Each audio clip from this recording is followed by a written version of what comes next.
Santapan Harian Minggu 25 Januari 2026.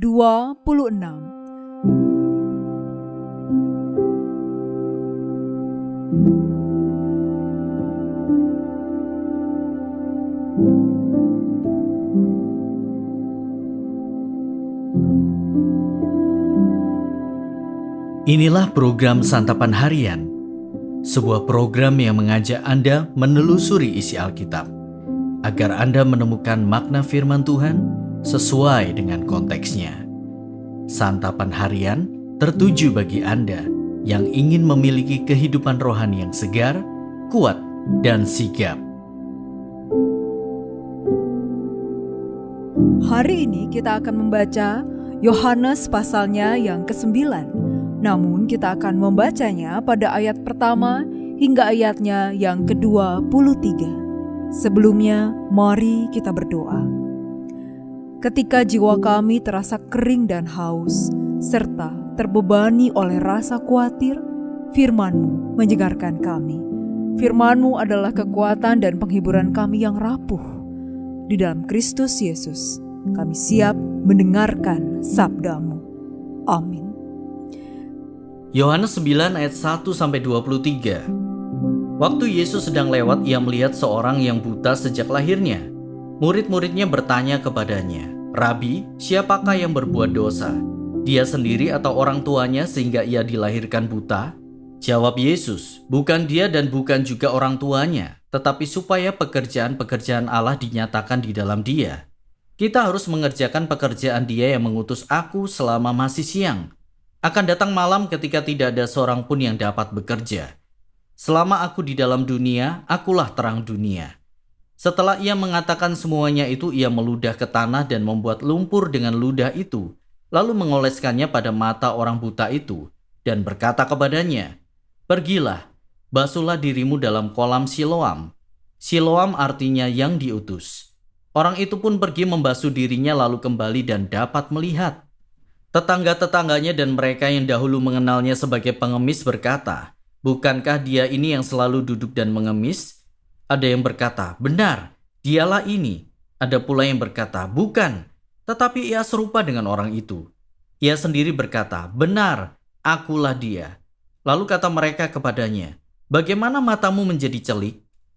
Jawabnya, "Orang yang disebut Yesus itu membuat lumpur, mengoleskannya pada mataku dan berkata kepadaku, 'Pergilah ke Siloam dan basuhlah dirimu.' Lalu aku pergi dan setelah aku membasuh diriku, aku dapat melihat."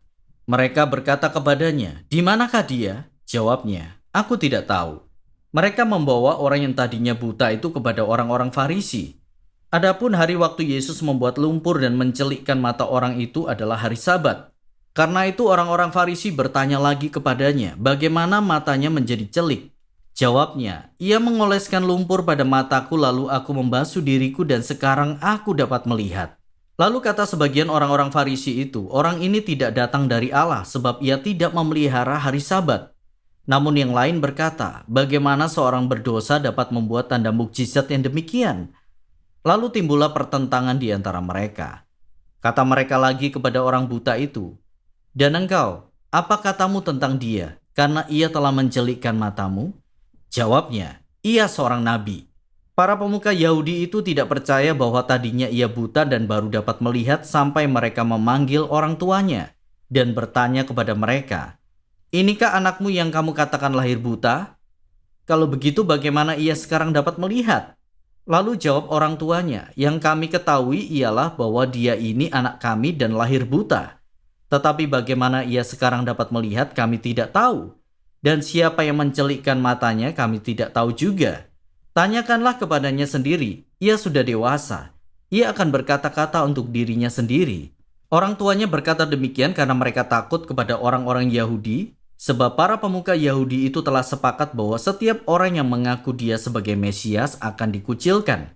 Itulah sebabnya orang tuanya berkata, "Ia telah dewasa, tanyakanlah kepadanya sendiri."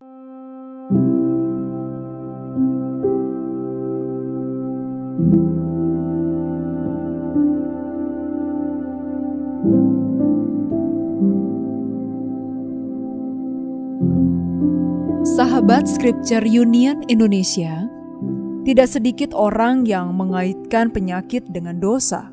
Seperti murid-murid Yesus yang menanyakan keberdosaan di balik kebutaan sejak lahir orang yang mereka temui. Yesus menjawab sekaligus meluruskan pemahaman mereka.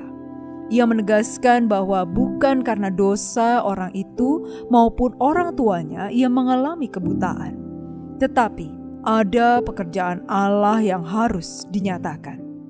Kemudian, Yesus menyembuhkan mata orang buta itu disaksikan oleh para murid. Berita kesembuhan orang buta itu tersebar dan sampai kepada orang Farisi. Bukannya takjub, mereka justru menganggap mukjizat itu tidak berasal dari Allah karena dilakukan di hari Sabat. Mereka sangat ingin membuktikan Yesus berdosa.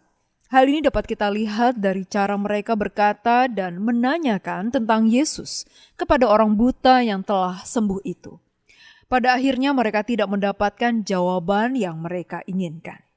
Perjumpaan Yesus dengan orang buta itu membawa orang itu disembuhkan dari kebutaan dan dimerdekakan dari dosa. Di sisi lain, perjumpaan Yesus dengan orang Farisi justru membutakan mereka dari kebenaran dan keselamatan. Perjumpaan Yesus dengan orang buta itu mengingatkan kita akan perjumpaan dengan Dia secara pribadi. Ada pengalaman indah di mana kita dimampukan melihat kebenaran. Kita dapat mengenal dan percaya kepada Dia, Sang Juru Selamat, Tuhan kita. Inilah mukjizat terbesar dalam hidup kita. Allah memerdekakan kita dari dosa dan membawa kita kepada keselamatan kekal. Sebaliknya, perjumpaan Yesus dengan orang Farisi mengingatkan kita bahwa penghakiman adalah bagian Allah. Bukanlah bagian kita menyatakan dosa seseorang, apalagi menghakiminya. Bagian kita adalah menyatakan pekerjaan Allah. Satu hal yang kita percaya, yakni perjumpaan kita dengan Yesus bukanlah sebuah kebetulan. Ada rencana Allah dalam kehidupan kita. Ada pekerjaan Allah yang ingin dinyatakan melalui hidup kita. Perjumpaan kita dengan Yesus merupakan kesaksian yang mendatangkan keselamatan bagi sesama kita. Mari kita berdoa. Kami bersyukur atas setiap pertemuan yang mengubahkan denganmu. Bantulah kami untuk selalu membuka hati dan pikiran agar Engkau dapat bekerja dalam hidup kami. Semoga kasih dan kuasa-Mu mengubah kami dari dalam, sehingga hidup kami menjadi cermin kasih-Mu bagi dunia. Di dalam nama-Mu, Yesus Kristus, kami berdoa. Amin.